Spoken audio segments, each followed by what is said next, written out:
memorable, ano, ayan, manggigising siya, tapos sasabihin niya, I'm hungry. Pag matutulog siya, nanonood ng mukbang. TikTok. She's gonna gising me and say, natatae ako.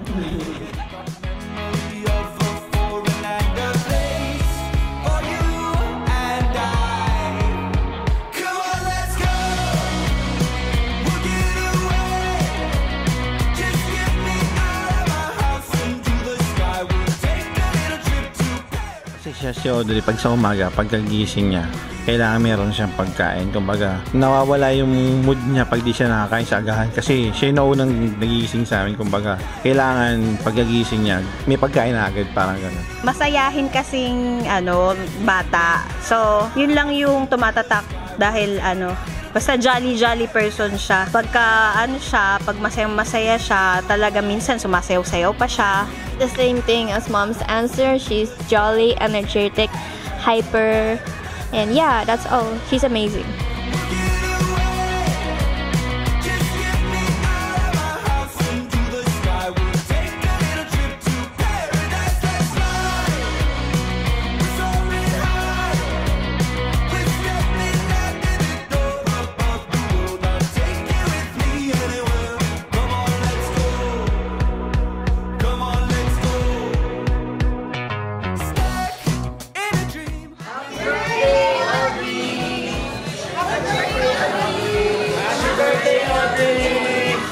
Sana pagpatuloy mo yung lagi mong sinasabi sa akin na gusto mong makapagtapos ng pag-aaral at maging laging masaya at maging happy yung family and always sama-sama tayo.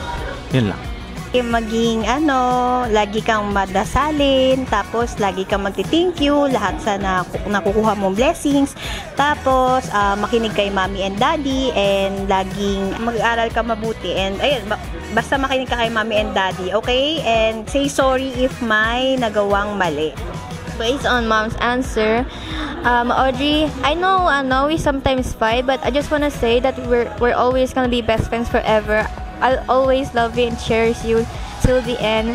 Even if we die, I'll always love you forever and ever. You will always be my best friend. Even if we fight, I'll still consider you as my best friend, my partner, and my sister forever. I wish you the best and study well. I love you, Janelle Audrey. Happy birthday, Audrey!